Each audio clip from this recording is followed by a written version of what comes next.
So I mean, you've talked a lot about hip hop, which is usually seen as a although you've got this thing about hip hop is actually a culture itself. It's a part of African American culture, Yeah. part of African culture. It's not a culture by itself. Okay. That's part of the myth. Right. But part of one of the biggest forms of ways it manifests itself is in entertainment and so on. How important would you say entertainment, or as other people would say, cultural expression, is to forwarding Africanism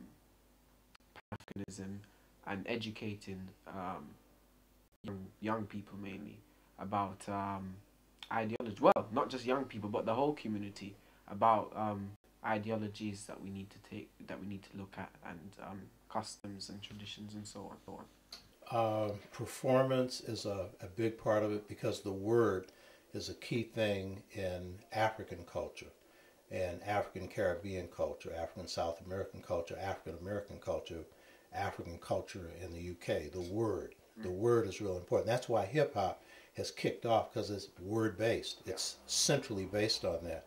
And it's amazing that the youth have been able to create a performance culture where some of the youth who are doing the word can't sing. It's amazing. Can't play an instrument, but they can put a rhyme together. And they've done a multi-billion-dollar industry. And some can do all of that. Dance, sing, and the whole thing. So that's always been the case. Rhythm and blues, you look at it. Blues, you look at it. Funk, you look at it. Jazz, you look at it. Instrumental as well as singing. So performance is a key part of it. The problem is with the commercialization of culture, through the corporations. Money becomes the big deal.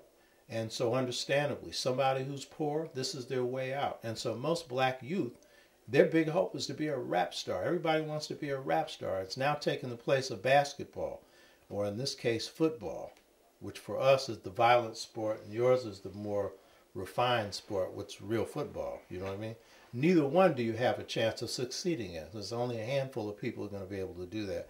So the commercialization of the art form is part of, it's a two-edged sword. On the one hand, you need to use it. We need to benefit from our culture. We need to profit from it, and not just a few people, but for our people as a whole. It's a strength.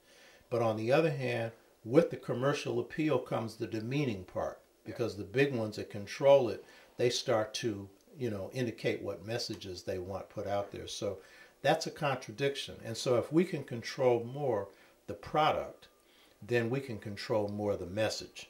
But I also think there's a relationship between activism and the message.